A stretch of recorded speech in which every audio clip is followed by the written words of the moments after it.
안녕하십니까.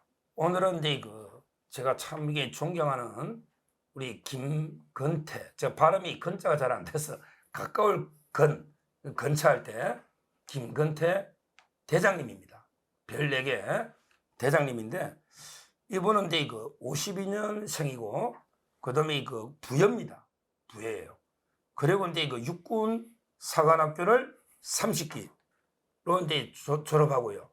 그다음에 육군대학 정규 34기 수석을 졸업한 우리 김용현 국방부 장관도 육사 38기 수석 졸업이다 이런 말이 있는데 그 후에 이제 11사단장, 7군단장 그리고 이제 제1야군 제1 야전군 사령관이죠. 제도 그게 포스터잖아요. 거친 정말 이제 우리나라 군에서 대단한 이제 분인데 이분이 요즘 천만인 독자 핵 보유, 저희도 이제 핵무기를 독자적으로 보여야 되는 이런 여론이 많았잖아요. 이 운동 천만인 서명 운동을 하는데 그 단체에 이제 두 개를 이제 대표를 맡고 있습니다.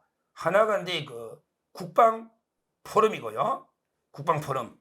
그리고 이제 대수장이라고 대한민국 수호 예비역 장성단, 대한민국 수호 예비역 장성단 두 개의 단체 대표로서 하고 있습니다. 먼저 장군님이라고 제가 호칭하겠습니다. 대수장은 이제 어떤 조직입니까? 대한민국 수호하는 예비역 장성단입니다. 예, 주로 어떤 분들이 구성되죠? 대수장이나 국방포럼이나 예. 그 예비역 장성으로 구성된 안보 단체입니다. 그러면 이제 예비역 장성에는 이제 별자리만 들어갈 수 있습니까? 뭐 일반 시민도 있고 예비역 저 장군이 아닌 연관 장교들도 같이 포함되어 있습니다. 지금 대수장은 이제 회원은 얼마쯤 됩니까? 대수장은 뭐 한 250명, 장성이 800여 명이고 800여 명. 네. 예. 일반 시민이 500여 명. 그래서 한 1,300여 명 정도 됩니다. 예. 평소에 이제 어떤 활동을 주로 그럼 대수장이 하고 있습니까? 대수장이나 저희 국방 포럼은 예비역 장성단이 주축이 된 안보 단체로서 자유민주주의 수호를 목표로 하고 있습니다. 평소에 그래서 매주? 거기에 관련된 어떤 국방 현안, 안보 현안이 발생할 때 그 예비역 장성단으로서 입장을 표명하고 목소리를 내고 있는 이런 안보 단체입니다. 그래서 가장 그 대표적인 예로 2018년 문재인 정권 때 남북 간의 군사 합의를 맺으신 거 알고 계시죠? 9.19 합의. 네, 9.19 군사 합의. 자행. 군사분계선 일대에서 뭐 훈련을 하지 말자, 정찰을 하지 말자, GP를 서로 없애자, 뭐 기둥훈련을 하지 말자 이런 그 남북 간의 합의를 맺었는데 그때 예비역 장성단은 그 9.19 군사 합의가 북한한테 너무 일방적이다. 북한한테 속는 거다. 기만당하는 거다. 이적성이 있다. 이래서 예비역 장성들이 강력하게 반대 투쟁을 하면서 결성된 단체가 대한민국 수호 예비역 장성단입니다. 그러면 이게 국방 포럼은 뭐 어떻게 국방 포럼도 학술단체입니까? 이제 같은 그런 맥락으로 조직된 단체입니다. 옛날에 신원식 지금 안보실장도 혹시 뭐 관계가 좀 됐었나요? 신원식 장관은 직접적으로 9.19 군사 합의 반대할 때 그 대한민국 수호 예비역 장성단하고는 좀 관련이 있습니다. 그때는요. 네. 지금 이제 이 단체가 하는 게 천만인 핵무장 하는 건데요. 지금 이제 핵무장에 대해서 그때 나경원 그때 대표나 의원이 주장한 걸로 알고 있습니다. 아마 윤상현 의원도 긍정적으로 지금 뭐 서울시장도 주장하는 것 같고. 근데 한동훈 대표는 핵무장까지는 하지 말고 그런데 직전 준비 단계까지만 좀 해놨자. 지금 핵무장하면 국제 제재나 이런 게 있다. 이렇게 정치권이 좀 갈리는데 지금 이제 혹시 핵무장하면 이제 부작용도 국제 제재나 이런 게 있을 텐데 핵무장을 해야 되는 그 이유를 좀 설명해 주시면 어떨까요? 첫 번째는 북한의 핵 위협의 실상입니다. 두 번째는 우리 대한민국이 늘 그 주변국 위협, 북한의 위협이 아니더라도 주변국 위협이 있는 나라 아닙니까? 지정학적 리스크가 있는 거죠. 세 번째는 미국이 핵우산을 제공하는 이 확장 억제 조치 예. 이거의 이제 신뢰성 문제입니다. 그렇죠. 첫 번째는 북한의 핵 위협의 실사인데 요즘 그 군사 문제 전문가들이 북한의 핵은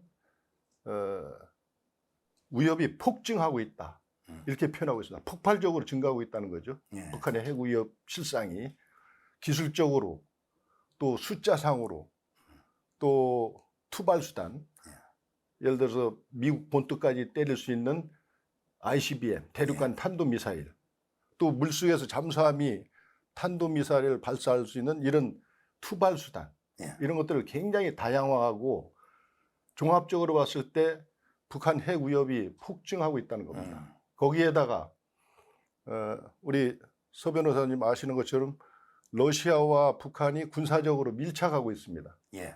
북한이 러시아에 탄약을 대주고 러시아는 핵과 미사일에 관련된 그런 핵심적인 기술을 북한에 넘겨줄 것으로 보고 있습니다. 그래서 이런 위협이 북한 핵 위협 때문에 정말 심각하게 이렇게 증가가 되고 있다 하는 게 첫 번째 이유고요. 예. 또 핵무장을 해야 되는 이유가 아까 주변국 위협, 지정학적 리스크라고 그랬지 않습니까? 예. 미국과 중국이 전방위 측면에서 패권 경쟁을 벌이고 있습니다. 예. 특히 아시아 전선에서 그렇고 그렇죠. 거기에 그 미중의 패권 경쟁의 한복판에 있는 게 대한민국입니다. 예. 그래서 이 강대국에 의해서 언제 한국이 희생의 제물이 될지 불확실성이 늘 있는 겁니다. 따라서 또 어떤 전문가들은 미중이 아시아 전선에서 충돌함으로 해서 전쟁이 일어날 수 있는 곳이 대만, 예. 또 한반도, 남중국해 이렇게 꼽고 있습니다. 예.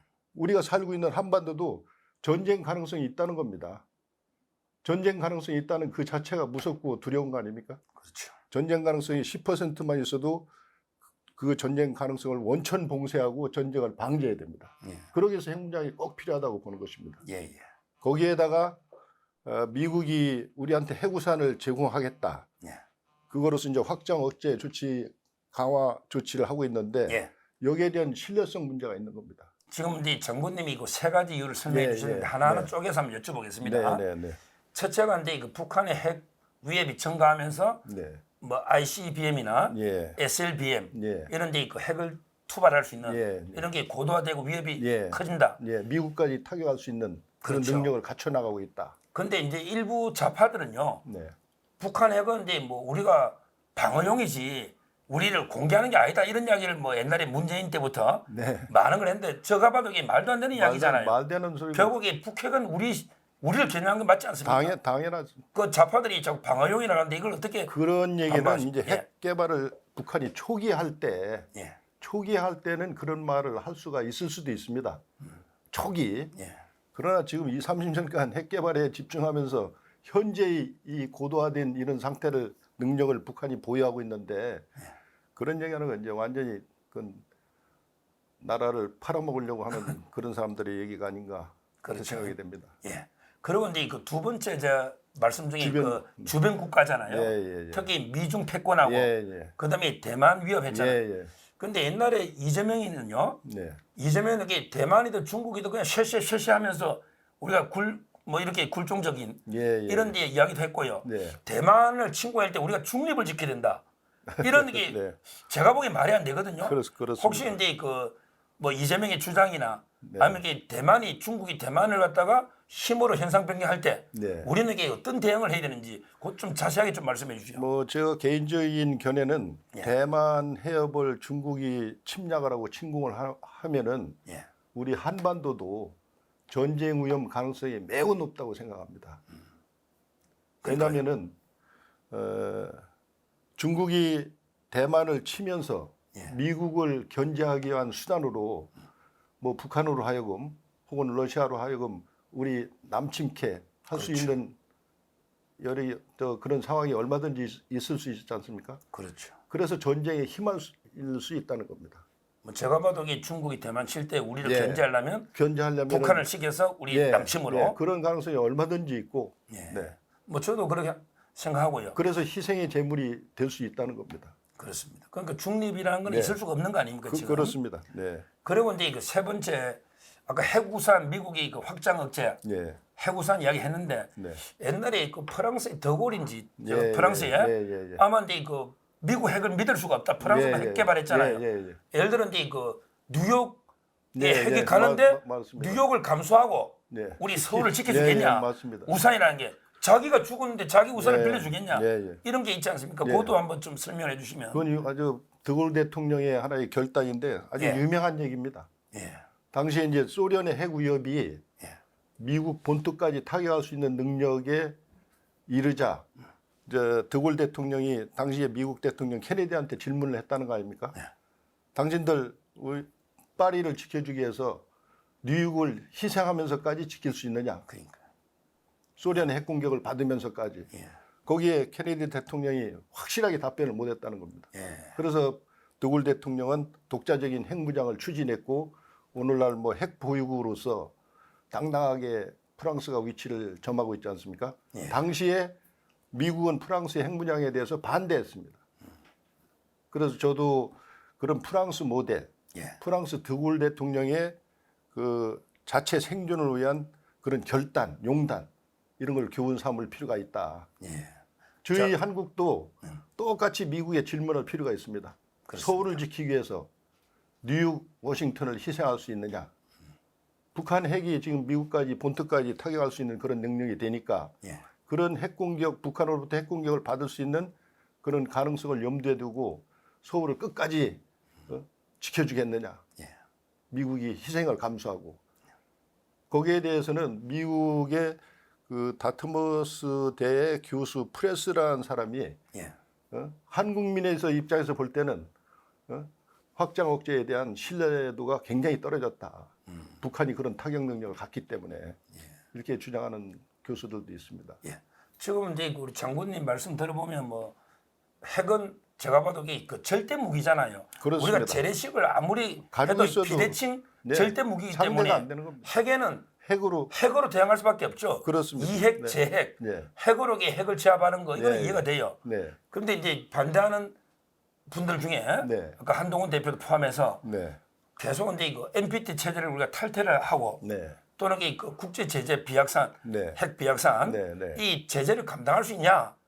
이거는 이게 어떻게 우리가 그러면 국제 사회를 설득하고 어떻게 돌파해야 됩니까? 이거 미국을 설득해서 해야 되는지. 저희들이 미국이 제공한다는 해구산 확장 억제 조치 강화 이것을 신뢰하지만 과연 그 손에 잡히게 정말 미국이 핵으로 우리를 보호해 주는구나 이런 확신이 될 때까지는 저희들이 좀 불안하지 않습니까? 그러니까 이제 그 우리 그 아까처럼 미국의 반대나 우리 그럼 조약 NPT 체제를 탈퇴를 해야 됩니까? 이거 뭐 그러니까 이제 그런 그 확장 억제 수준이 이제 제대로 아닐 경우 우리가 확신할 수 없을 정도는 확신 없을 때 우리가 이제 핵무장을 해야 되는데 저희들이 핵무장을 하려면은 반드시 미국을 설득을 해야 됩니다. 미국을 설득해야 되고 미국의 동의를 받아야 되고 미국과는 공감대가 형성이 돼야 됩니다. NPT 철수라든지 그다음 한미 미사일 협정이라든지 어느 전문가들은 NPT 철수 탈퇴는 지금도 할 수 있는 여건이 돼 있다. 왜냐하면 북한이 핵을 가지고 있기 때문에 NPT 10조 조항에서 자국의 이익에 현저한 어떤 위태로움이 있을 때는 그 NPT를 탈퇴할 수 있도록 보장하고 있습니다. 정당방위, 정당성이 있다. 그래서 현재도 그런 정당성은 대한민국은 확보하고 있다. 그러나 미국이 이제 그런 것을 준수하도록 요구하고 있기 때문에 한미 간의 협조 또 설득 이건 반드시 필요한 과정입니다. 그러니까 미국을 설득하지 않고는 독자적으로 핵무장을 무리하게 추진하기는 곤란하다고 봅니다. 그러니까 저도 이제 제 개인 생각은 우리가 정당방위나 자위권이 있잖아요. 국제법에도요. 북한이 이제 핵으로 우리를 현재 급박하게 현존하는 위험이 있으니 현존하고 명백한 위험이 그러니까 우리도 이제 그 핵을 가지게 된다는 건 저는 보고 그리고 이제 이거 미국하고 동의 설득을 해야죠 끈질기게. 예, 맞습니다. 우리 방어용으로. 예, 맞습니다. 그러기 위해서는 이제 그 우리 국민의 의지가 중요하잖아요. 예. 그래서 장군님처럼 한 1,000만 명 이렇게 맞습니다. 서명을 받아서 미국을 맞습니다. 설득할 때 우리 국민들이 이렇게 다 핵을 원하고 있다. 변호사님이 아주 정확하게. 그리고 이제 뭐 트럼프가 되든 해리스가 되든 어차피 주한미군 쪽에 부담이나 철수 이런 이야기 나오니까 그러면 이제 우리가 핵으로 좀 이게 그 필요하다 설득하니까 그게 필요한 게 아닌가 보이고요. 그런데 지금 1,000만인 서명이 요즘 이게 어떤 식으로 서명을 받고 이게 쉽진 않잖아요. 옛날에 YS나 뭐 저들이 1,000만 이제 가두에서 오프라인으로도 받고 또 온라인으로도 뭐 이렇게 받으려고 저들이 이제 사이트도 개설하고 그래 했습니다. 그 온라인 오프라인으로 받고 또 이제 안보 단체만이 아니고 시민 단체까지 규합해서 그 조직별로 또 확산하고 또 서울만이 아니고 이제 지방까지 확산해서 이렇게 받으려고 준비하고 있습니다. 근데 그 보다 중요한 것은 중복되고 이런 거는 또 어떻게 걸러내야 될 거 아니에요. 1,000만원 진짜 우리 신빙성 그렇습니다. 받으시고 그리고 이제 우리 서정욱 변호사님 같이 영향력 있는 분들이 이렇게 이제 한 말씀 우리 국민들한테 해주시면은 뭐 크게 이제 확산이 될 거라고 보고 있고 언론의 협조도 이렇게 받아야 됩니다. 지금은 이제 1,000만이 가능할 걸로 보시고 언제쯤 가능할까요? 지금 현재 그 지난번에 이제 어떤 분도 저한테 1,000만을 너무 높게 목표를 잡은 거 아니냐 했는데 지금 핵무장에 대한 국민 지지가 약 70%입니다. 70%나. 그러면 우리 국민이 5천만 계산했을 때 1,000만은 목표를 낮게 잡은 거 아닙니까? 그러니까 죄송하지만 현재 꽤 받았습니까? 지금 지난번 8.15 그 광화문 집회에서 그 오프라인으로 한 1,500명 정도 받았고 최근에 이제 사이트를 개설했습니다. 지금 한 2,000여 명 수준 되는지 지금 이제 확산되고 있는 중입니다. 변호사님께서 많이 좀 힘 좀 실어 주십시오. 지금 혹시 근데 이거 아까 뭐 방송도요 따로 유튜브나 아까 대수장 유튜브는 제가 본 것 같은데 소리라고 그런 방송에서 좀 소개를 해주시면 그쪽에 가서 서명도 하고 하니까 좀 소개해 주시죠. 저희들 대한민국 수 예비역 장성단에서 장군의 소리라는 유튜브도 운영을 하고 있습니다. 거기서도 저희들이 이제 핵무장 1,000만 년 서명운동 이런 것들을 홍보하고 있는데 우리 시청자 여러분께서 적극 참여해 주시기를 당부를 드립니다. 제가 거듭 말씀드리지만 북한의 핵 위협 실상이 너무 크기 때문에 우리 대한민국 생존을 위협하고 있습니다. 핵은 핵으로 막을 수밖에 없습니다. 또 이런 문제가 있을 때 우리가 스스로 먼저 자구책을 강구하고 동맹에 의지해야지 핵 문제에 관한 한 우리가 벌거벗은 모습으로 있는 겁니다. 그 한미동맹을 신뢰하고 미국이 제공한다는 핵우산을 믿지만 그러나 우리부터 자구책을 강구하고 동맹에 또 힘을 의지하고 해야지 우리는 아무런 조치를 안 하면서 핵에 관한 한 동맹에만 의지하는 것은 불안하다. 이런 말씀을 꼭 드리고 싶습니다. 뭐 저도 개인적으로 근데 지금 당장 핵을 다 보유하자는 사람도 있고 아니면 이제 일본처럼 아예 직전까지 언제든지 의지만 있으면 뭐 한두 달 내에 만들도록. 저희들도 이제 그런 주장입니다. 지금은 윤석열 대통령이 그래도 작년 워싱턴 선언을 통해서 미국으로부터 핵우산 제공을 약속받고 확장 억제 조치를 계속 강화하고 있는 그런 거 아닙니까? 지금은 그런 데 전념할 필요가 있다. 그러나 지금부터 우리도 일본 수준으로 사용 후 핵 연료 재처리 기술 또 우려냄에 대한 농축 기술 이런 능력을 갖춰 나가야 된다.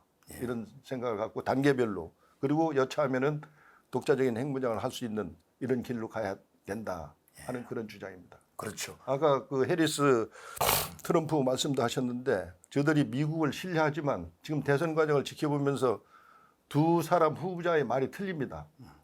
제가 오늘 보도도 보니까 해리스 후보는 김정은 같은 독재자의 비율을 맞추지 않겠다. 이렇게 얘기하고 있고 트럼프는 나는 김정은과 친하다. 김정은이가 나를 그리워할 것이다. 그렇죠.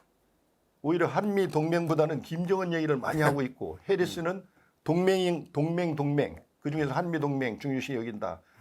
이런 그 후보자들이 서로 견해가 틀린 그런 입장을 보이고 있습니다.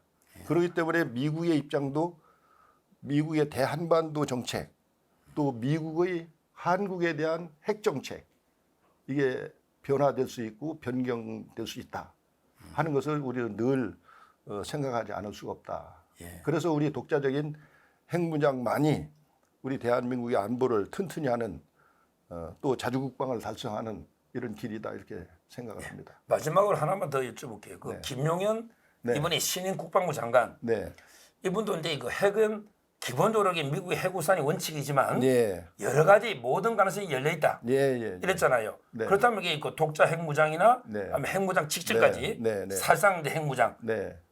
이 정도까지 간다. 그 입장이 똑같은 거죠. 김용현 장관도. 뭐 같으리라고 보고 있습니다. 또 그 현재 뭐 당국자가 되기 전까지는 또 교수 시절에 예. 핵무장을 주장한 것으로 알고 있습니다. 그렇죠. 하여튼 그 조속하게 네, 좀 이제 그 한 1,000만 명 네. 초과 달성하셔가지고 네, 뭐 저는 우리 국민들의 그 확고한 그 핵 보유 의지, 네. 안보 의지 네, 그게 이걸 제일 이게 중요합니다. 국제사회에 보여주는 게 중요하잖아요. 예, 그래야만 이게 언제든지 또 개발할 수 국민의 있는 거니까 생각, 국민의 의지가 제일 중요합니다. 신속하게 네, 그 네. 목표를 네. 좀 달성하기 바라고요. 네. 마지막으로 저희 서종 TV 시청자님들께 인사 말씀 한번 네. 처음 오셨으니까. 우리 서종욱 변호사님은 제가 존경하는 변호사님입니다. 인품도 훌륭하시고 다방면의 이 실력을 갖추신 분인데 또 활동도 많으시고 제가 오늘 서종욱 변호사님 이 TV에 출연해서 우리 시청자분들 뵙게 돼서 정말 영광스럽게 생각합니다. 저희들이 여러 말씀을 이렇게 드렸는데 우리나라가 우리 생존권을 스스로 지키기 위해서 천만년 서명운동을 벌이고 있는데 우리 시청자 여러분들께서 많은 협조 또 홍보 전파를 해 주셨으면 합니다. 감사합니다. 감사합니다.